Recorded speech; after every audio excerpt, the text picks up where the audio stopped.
Yes, live with one of my favorite writers, politics and media combined. Nobody does better than the guy you see on screen or you're about to hear. It's Colby Hall of Mediaite, who I'm very excited to talk to. And if only you could see him if you're listening, he looks like he's wearing like a knit cap. He looks like he came out of the prison yard at Alcatraz. I think he's got a hoodie and a knit. I'm thinking more like sort of Rocky Balboa, Rocky One, running through the mean streets of South Philly is what I'm going for. You just didn't, every time you come on, I comment on how attractive I think you are. So you're really just trying to dress like a homeless gnome to really avoid. But I still lower the expectations. The truth is, I was just chilling on the bed with my dog Frank, and then you texted me. I'm like, oh shit, it's 3. I gotta. So I didn't get all dolled up for you. Apologies. I am happy to have you any way I can get you, no matter what you look like. Lots to talk with you about today, certainly. I mean, as there always is, but you published a few pieces just in the last couple of days, 2 today in particular. Is it 3 today? Yeah, 3 that I want to talk to you about today. But let's just work our way backward. What happened during the day? Today in the White House is a pretty big deal in Washington because the Crown Prince Mohammed bin Salman was invited by our president, who his family's doing business with. You have a great piece framing all of it. I don't know exactly where to start other than people should know a little bit about, I guess, who this guy is, just in case they forgot why he hasn't been invited in a while to the House. So 2018, Jamal Khashoggi, who wrote for the Washington Post, disappeared. And it was the CIA under the Trump administration, CIA, that realized that Mohammed bin Salman, the crown prince of the Saudi royal family, oversaw or directed the sort of brutal assassination and dismemberment and acid bath that was given to Khashoggi. And it was very controversial because we don't kill, critical journalists in America. And there was an outrage. And then you cut to 7 years later and $2 billion after Saudi investment into the Jared Kushner portfolio and lots of other sort of business dealings and hand-wringing. Suddenly, his reputation redemption is not just under full view. It's MBS basically got the royal treatment with, sort of F-35s flying over. This was a, sort of suck-uppery at a level that we've never seen. And it puts in stark relief what the Trump administration has been doing, or what Trump has been doing, is he basically sees Saudi Arabia as an opportunity, as an ATM. And Saudi Arabia sees the Trump administration as a portfolio investment. Like they're basically realizing they put a bet on Jared Kushner that if Trump gets back in office, they'll have a lot of power. And so it's stunning to me. Now, it's worth noting that it was Biden that first sort of normalized MBS by visiting Saudi Arabia and giving him his fist bump. MBS is the leader of Saudi Arabia, and that's an entity with whom we need to sort of have some sort of relationship. But the relationship on display with Trump is, authoritarians, birds of a feather. And then it went from bad to worse during a very contentious Oval Office spray in which ABC's Mary Bruce asked, so this was the first time I think MBS was in front of like real American journalists. And thank God for Mary Bruce, who just said, is it appropriate for you to be having him here and getting this investment when your company, the Trump org, is doing business with the Saudis? And also, he killed a dude. What are you doing? And Trump reacted in a terrible way, basically said, stuff happens, things happen. And not everyone loved Khashoggi. And again, that is jaw-droppingly, stunningly grotesque. And the fact that that's not blaring 20-point headlines across every website just shows you how normalized and weird and numb we've become to this crazy world. Sorry to prattle on. Only barely touched on the most important thing that you write about in your article, which is not about MBS and his human rights violations or the murdering of Jamal Khashoggi, which Trump today said he didn't know about it. He told me he didn't know, but Putin told me this. Khashoggi told me that. Hitler's ghost whispered in my ear. He said he didn't know that they were killing the Jews. So the issue isn't those past human rights violations. necessarily should be. But as you said, Joe Biden went over there and gave him a little jab, a handshake or whatever it was. But the issue is the business they're doing. The title of your piece is Trump's White House has officially become Saudi Arabia's best investment. You talked about the $2 billion deal that Jared Kushner got after the first Trump term ended. But you also lay out in plain language in this piece really well why this is what we used to call a conflict of interest, the height of corruption, and the American president doing something that is in his interest, but not necessarily the country's interest. That's the whole rub always with people who work in any layer of government, right? Emoluments was the issue that was sort of the topic. Everyone sort of got their civic rights or civic studies lessons out in the first administration. We seem to have forgotten about it, right? Like we just seem to have gotten away that he's putting his own sort of interest ahead of what's the country is. And, you know, he's sort of hiding in plain sight. He doesn't really care. And of course, this is protected from happening or should be protected by checks and balances, you know, among our three branches of government, the legislative branch. But when the legislative branch has completely just dipped and disappeared on any oversight for whatever reason, then, you know, Trump can get away with it. I will say that, and this may lead into another thing I wrote, but I have to tell you, I feel like Trump's, and I hate to say this because, you know, the walls have been closing in on Trump forever. I really think that Trump has lost his mojo and his magical sort of powers over a lot of, you know, it's not just Marjorie Taylor Greene. I think there's a lot of variables here that, you know, Fox News coverage, criticism from sort of big MAGA voices. I don't know how much longer this Congress is going to be able to afford to just look the other way and let Trump just sort of, and, you know, like the first year of anyone's first administration, that's when they get the most stuff done. You know, Trump, I think, is already pivoting into lame duck era. He doesn't care. He's surrounded by sycophants, a bubble of sycophancy who just tell him whatever he wants to hear. I think he truly believes that inflation is down and prices are down. I don't think that he's lying. I think he honestly has been told that, even though that's flatly wrong and inaccurate. And, you know, is it a lie if he doesn't know? But that's not a pass. He should know, right? And so I do think that we're seeing serious cracks in that armor. You know, people have been saying that for a long time, and I'll probably be wrong on that. Maybe that's wish casting, but I do think that you're not alone at all in saying this. And you're talking about this other piece that you have up. You posted yesterday. The MAGA succession crisis has begun, and it's happening on air. You can read it at Mediaite, talking to Colby Hall, who is dressed as a Snoopy the snow cone dispenser. If you could only see him, he's got a knit red hat and a hoodie, but God, he's handsome. A sexy version of a Snoopy snow cone. That's what I'm going for. Yeah, I'll take it. You break the Republican Party into kind of three different categories, which I thought that's really interesting. I've been breaking them in kind of two categories, and I've been using the phrase hoods off. And I've been saying that it was led mostly by Nick Fuentes, who you don't even mention. So I think it's interesting because you don't even mention him, and yet you still have kind of robust argument for these three categories. The first, the would-be heirs. The second, institutional preservationists. And the third group, I guess that you would include that in if you were, is the accelerants. And you're talking about people like comedian and conspiracy theorist Tim Dillon and Cernovich and others. Do you want to break it down a little further? Sure. Well, first of all, you know, I think Nick Fuentes is a crazy, bad, horrible person. I don't think he has much influence. I don't think he gets a lot of numbers. I think he leads this bizarre Groyper set. I don't think, however, that he should be platformed. And in a weird way, I think Tucker Carlson's platforming him and then the Heritage Foundation basically defending Tucker Carlson is every bit as bad. And maybe I've got my head in the sand. I think the Groyper set that he leads isn't insignificant, but I don't think it's a serious movement. The movement that I think is you know, basically there's the Tucker Carlson, Megyn Kelly set.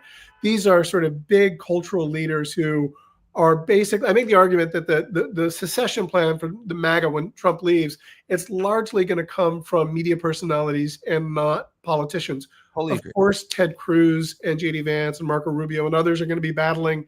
That feels a little bit like the minor leagues.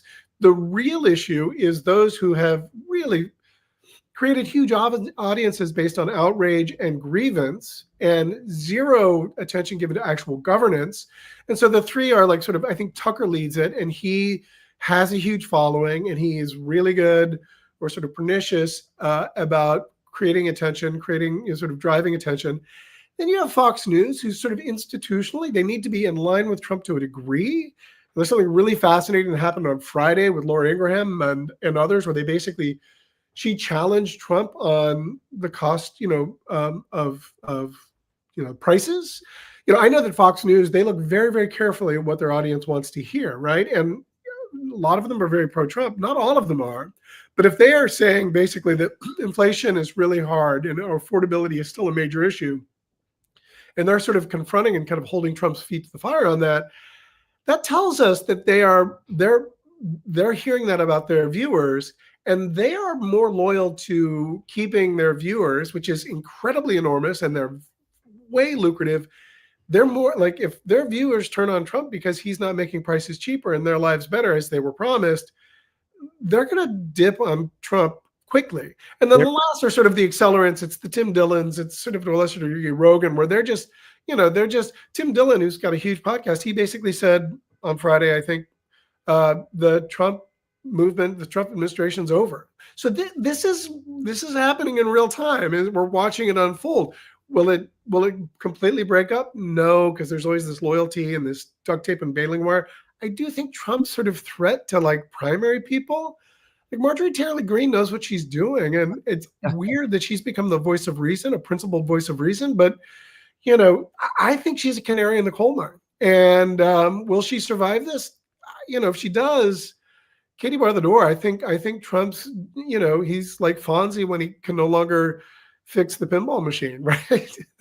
You lost me on comparing Fonzie to Trump in any way, but I know the point you were trying to make. But Fonzie was such a good guy. He was, but he was a complicated figure. Well, I don't know. I mean, you could have used anybody else who lost their power at some point, but fucking Henry Winkler's legendary character, Arthur Fonzarelli, it seemed. It looks like it's too soon to question Fonzie's role with you. Like, it really touched a nerve.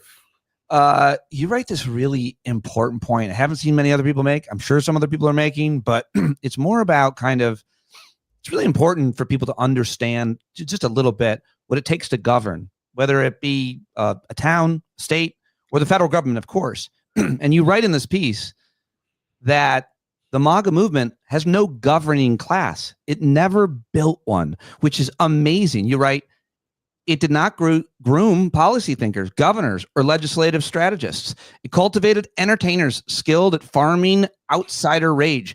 The only people the movement trusts are those who talk to them directly through a screen. The pipeline that traditionally produces successors, senators, governors, cabinet officials, I would add all these legal people at DOJ and federal courts, you write, that's been scorched. That pipeline has been scorched. In its place is a media class with power, but no responsibility. That last point is a point I made in one of the few articles I've ever written for the Daily Beast a billion years ago, talking specifically about Mark Levin, when he was arguing with then Senator and still Senator Ron Johnson, right-wing conspiracy theorists, yelling at Ron Johnson for not getting it done. But what you just said was the point. It's the fact that they have the power in the media. They have all this power and influence, but no responsibility. Your only responsibility is to get viewers, get ratings, sell ads, and subscription.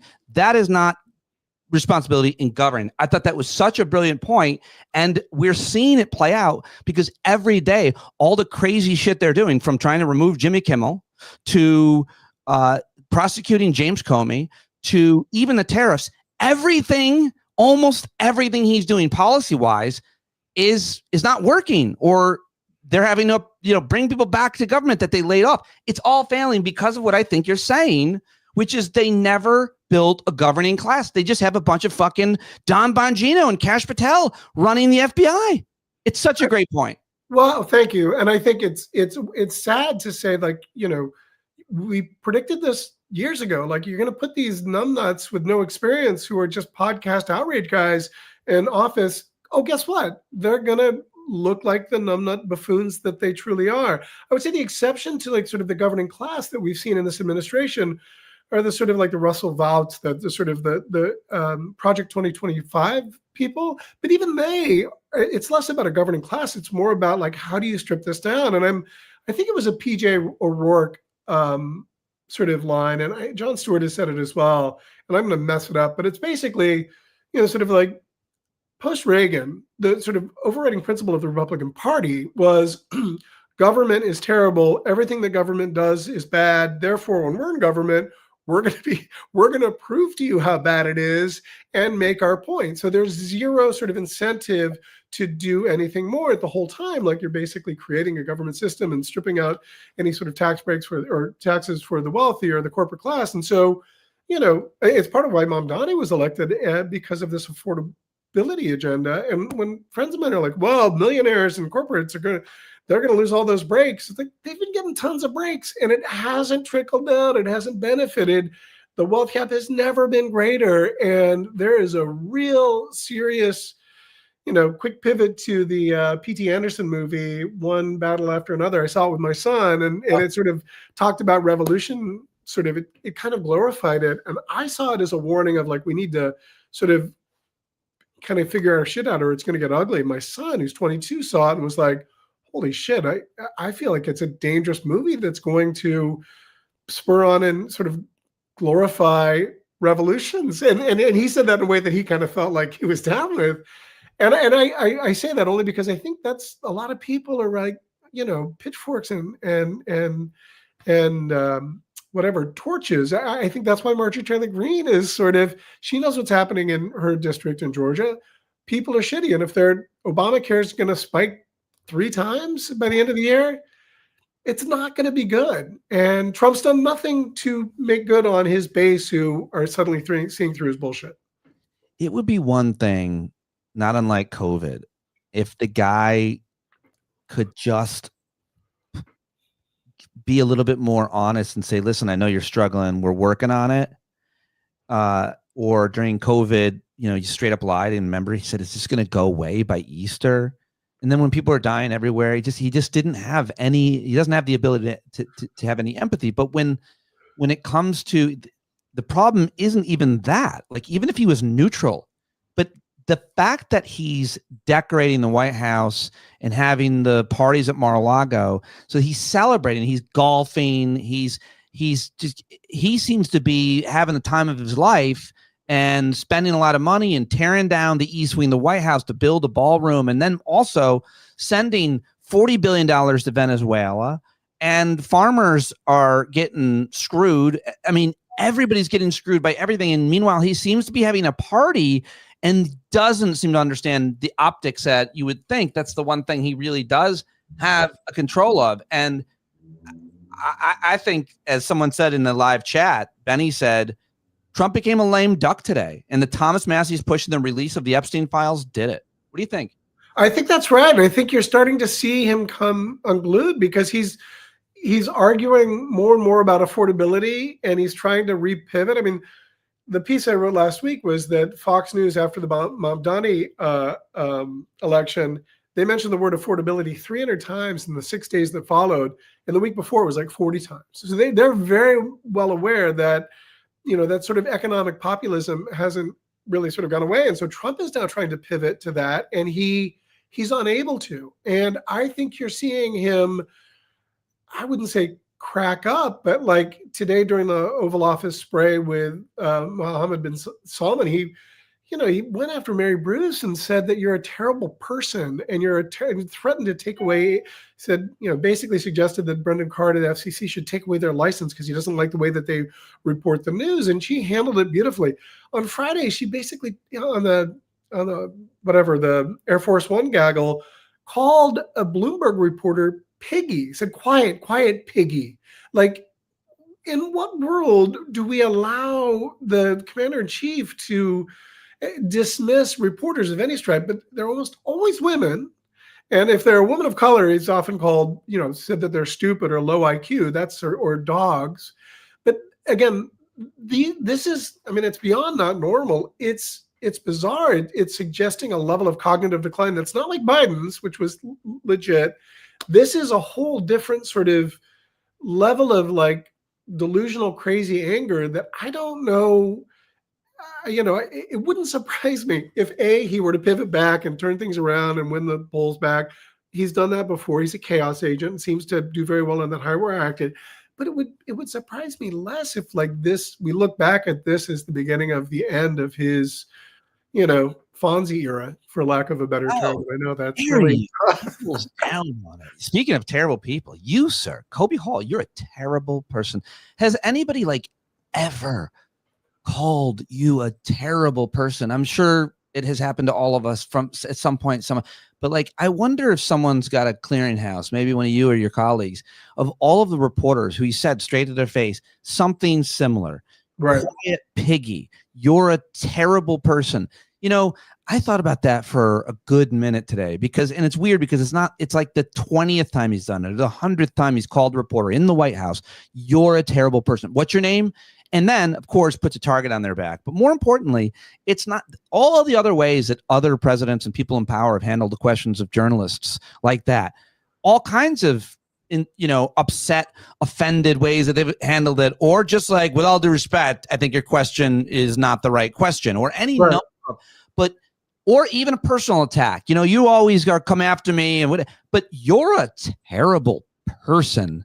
For that question, which, by the way, everybody on Earth won. It was the right question to ask. That's what journalists do. It's what journalists basically speak truth to power and ask the inconvenient questions. And he knows that. And so, but he knows that he intellectually, you can't, I've said this about both Fox News and the Trump administration. You can never win a debate with someone who's willing to lie and or insult, right? A debate has got to be on an agreed set of facts. And when Trump knows he's pinned down, whether it's the Epstein files with this very obvious 180 pivot that makes him look terrible, or affordability and other issues, or the fact that he's got a murderer sitting next to him that he's making a ton of money and doing business with, he's got nothing. So what does he do? He hits back harder. It's the Roy Cohn thing. So you're terrible. And here we are talking about that instead of the obvious sort of corrupt and nakedly sort of inappropriate and disgusting behavior from a guy that we elected for the second time in office. I don't think we're following his distraction. I think that we should always scold bad behavior and not let it be normalized the way he's calling a Miss Pig, you're quiet piggy. What the fuck, piggy? Yeah. What? Calls women dogs. The way he talks to women is so much worse than the way he talks to men, and he talks to men terribly as well. Obviously, I think he's an unhappy person. His parents didn't love him enough. I'm sympathetic. I'm going to DM him. And say, you'll get through this. Let me just ask you. Call back. I heard you DM'd Trump and you just said, you're enough, which I thought was really too much empathy.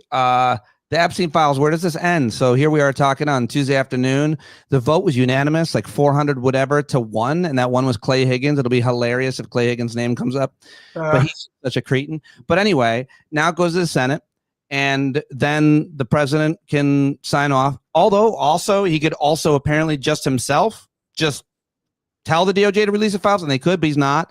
And so the concern is that the DOJ has scrubbed his name from it, but there are just too many places. There are too many cracks. There are tons of attorneys that worked on it that will know, he can't possibly, I don't think, have redactions over every time his name is in there or whatever it might be. Where does this end? To your point, there's so much smoke, there has to be fire there. And I think it was Mark Epstein, Jeffrey Epstein's brother, who basically said on News Nation that he believes, and he'd heard from people that they're trying to scrub it. But I think, I'm not convinced that there's any sort of real smoking gun about Trump. I think there's mostly sort of a lot of circumstantial smearing that he was close to this guy and was sort of well aware. And that evidence is already out there. The Epstein estate release, I think, accomplished everything and maybe makes these Epstein files release, sort of neuters them, because I think that horse is out the barn now. People now are very clear. And if you just look at the timeline of what Trump has said about this guy, from a terrific guy in 2004 to People magazine who liked beautiful women on the younger side, to telling Jonathan Swan that he had no idea. This was on the HBO interview for Axios. So 2019, that like he had no idea what was going on with Epstein. And then later going like, oh, well, I kicked him out because I knew he was a pedophile and a creep. Like, well, all of those things can't be true. And so it's very, very clear that he's just throwing whatever. There's no strategy here. He just will say or do whatever he can to get out of that. That's the Maggie Haberman theory, which I long believed to be true. He's not playing 4D chess. He's thinking about what he can say or do to get out of the next 10 minutes of whatever issue he's in. And you know, a good friend of mine said, given all the sort of bankruptcies that he's had to deal with and all the sort of issues, there's never been an individual, a public figure that was more comfortable being on the precipice of absolute ruin, like all the time. So this is what's right. I mean, he is fucking Rasputin in that regard. Like, you can't kill him, but Rasputin eventually died. And so I'm saying that metaphorically, Trump, no one lives forever, he'll eventually die. But I mean metaphorically about his ability to be Teflon and to avoid, that will at one point come to an end. Will it happen in the next 6 months? I doubt it. I think he'll be sort of muted power. He'll be way less powerful as the midterms come, because I think people want to get reelected. The Epstein files, I can't guess exactly what's going to be in there, but I feel like, you know, we're being hyped to see an incredible movie unfold, and we're going to see it and be like, yeah, I don't know, it wasn't as good as I expected it to be. I think we should all manage expectations for any big sort of smoking gun. Could be wrong, but who knows? There's too many things that make me think that he only does everything in his own self-interest. It's such a terrible move what he did with giving this Ghislaine Maxwell a better situation. And the way he sent his own lawyer down there, and Epstein's dead. Who knows what happened there? And I'm agnostic. And now she knows everything. She's alive. So let's just guarantee she doesn't talk, because we can't kill her. And so now we'll move her over there. Eventually we'll give her clemency. And why? For what? There's got to be some shit.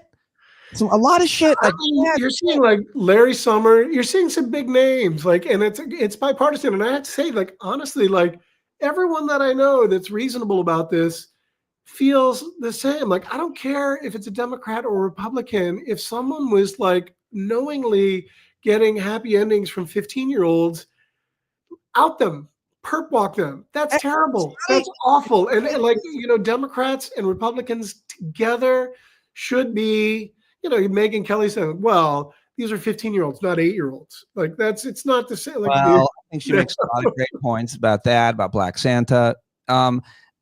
It's exactly right. It's not a noble principle to be against this. And nothing like upsets me more than when I'm arguing with the MAGA people and they're saying, what about Clinton?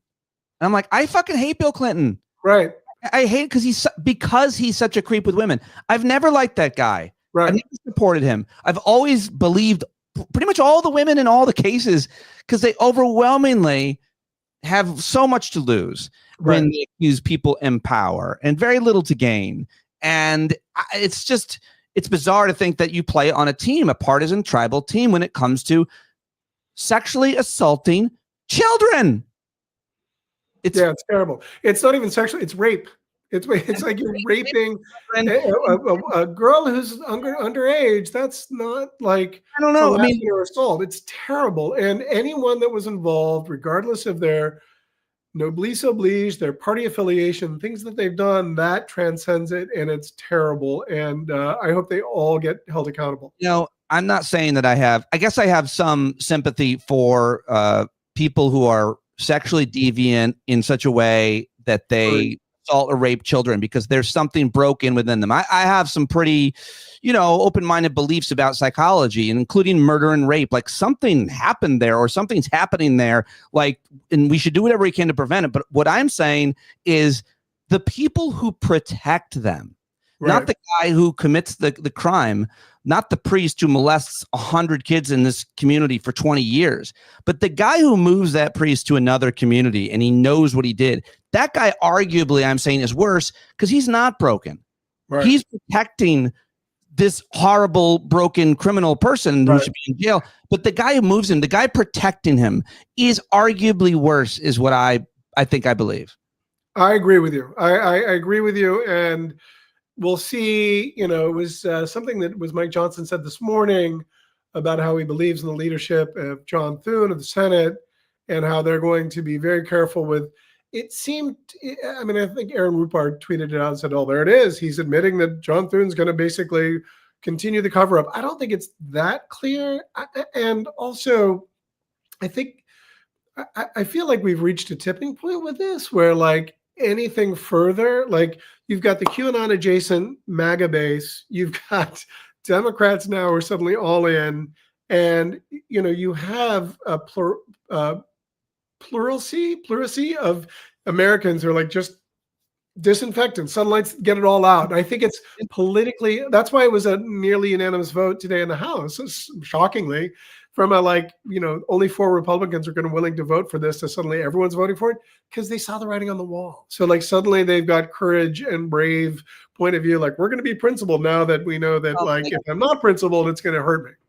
There's something breaking through to the MAGA mind, including the most MAGA woman in my town, who's the town clerk, who when I posted on Facebook, like basically let the chips fall where they may, she and I are cordial. And she said, I never agree with you. Obviously, she's a big Trump supporter, Mike Lawler supporter in my district, but she's elected leader. But I think she and others, they don't want this on their conscience. They don't want she said, let the chips fall. Like wherever you can't protect these people. You don't want to be on that. You don't want to be, especially if you're a religious person and you think there's some actual judgment of you. That's not something you want to be on the side of defending your cover. You want to kind of get ahead of that. I think that's right. And I think there's a lot of obfuscation and sort of like intentional fog of war to try to create. And there's some loyal people that are always going to buy the spin on either side. And Trump's very good about that. Yeah. But I think that his powers to sort of shape the narrative around these things is becoming, he's powerless. It's an untenable situation. And I think he's lost his juice. Last thing, great piece that you have up. Finally, I've already taken you over the time we agreed on. I'm sorry, you probably have another hat contest to get to. But this hat contest is, I like to go on late with my hat contest, so it's okay. You wrote a piece about this Olivia Nuzzi comeback, and people who closely follow political media know who she is, and a little bit about what she's done. It's pretty salacious. But you wrote the Olivia Nuzzi comeback is everything wrong with modern media. I could talk to you about this for a long time, specifically about her. We could talk about it, some of the conclusions you draw. But I think that there's one really important point that you make that should be made kind of like people need to really understand this. And the way you distill this point, I think, is very important, which is, here it is. Here's what we don't say out loud. There's no money in journalism anymore. No fame, no glamour, no prestige.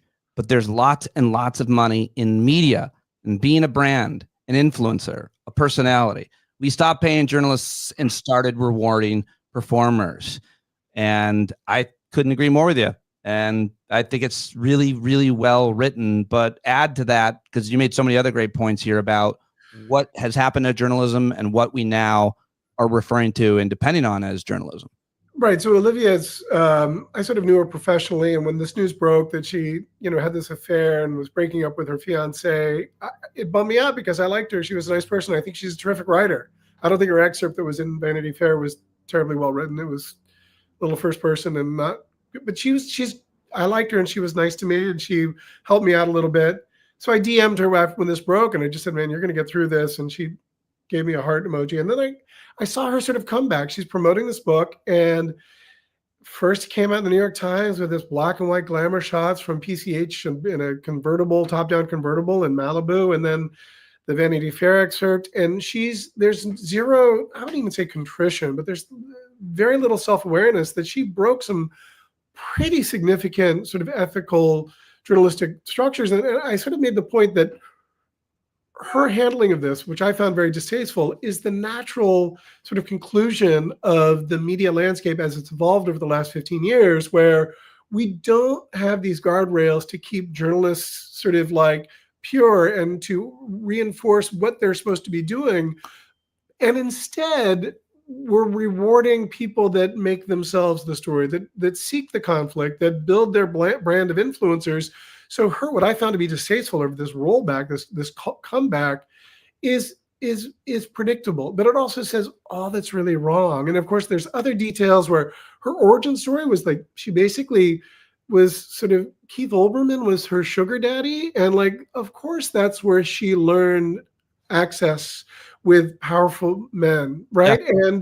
And then Ryan Lizza, her ex-fiance, basically reported that alleged that she had an affair with Mark Sanford, the former South Carolina governor, when she did a report for him on her interview on New York Magazine. So I think journalism is in a tough spot right now. And I like Olivia's writing, but this turn for her, it's not for me. Maybe I'm the old fuddy-duddy and it's kind of gross, but at the same time, it is who we are right now. I think media is mostly a mirror of who we are as a society, for better and sadly, more recently, worse. None of it matters in our attention economy. Ambiguity is an asset. Controversy is content. Every piece of criticism is also marketing. It's all this stuff. I guess I've never said to you, hey man, you're a real smart, good writer. I guess I just always thought I was communicating that, but I want to say it out loud. Well, I appreciate you saying that. I appreciate saying that. Oddly, Nitzy, I mean, she makes this point, but like the things you could say about her apply directly to the current president. I mean, it's the same kayfabe, conflict, performative, anger narrative that gets the clicks. No one's going to click on nuance. Unfortunately, I've learned through my career of writing about shades of gray. Oh, that's a good shade of gray. I like that. Let's click on that. Well, I love what you wrote about beige. That's it's not true. It's just not enough people to make enough money for people to make a living. Like I read all of your articles. People click on and read full articles. They'll listen to this whole podcast, but it's not nearly what makes the money, what drives the clicks, what really, you could build a company on. It'll sustain a 2-bedroom apartment. Softcore porn, yeah, two-bedroom apartment in Cobble Hill. That's exactly where I'm living. I'm going to pivot to softcore porn and snuff films, but suggested snuff, because that will get traffic. And within that, it'll be nuanced snuff films. I'm going to start an OnlyFans for gay men. And my whole thing is going to be how not gay I am, but like they are allowed to, it's for them. I'll do whatever they tell me. You just don't know you're gay. All my gay friends are just, that's the whole shtick. Like I tell them, like, I don't try to make you straight. Like so many of my gay friends just think that everyone's gay. They just haven't realized it yet. Like, nah, It's okay, dude. It just doesn't work for me. So yeah, maybe like that's your OnlyFans shtick, is you're going to be. I mean, honestly, the way I say where I am on the spectrum at any given moment, usually 4 White Claws away. Like I'll do anything for a 3rd bedroom in this. Everyone's in New York is a 1-bedroom away. So well, your standard is a whole lot. You need actually real estate square footage. I was like, I'll take a 5th White Claw. Colby, you're awesome. I appreciate you joining me on short notice today. I love your work. I hope everybody goes over and reads it at Mediaite and follows you on all the social media. It's all linked in the show notes if you listen. Always a pleasure. And this was a good rehearsal. We should record. Okay, bud. I'll hit record now.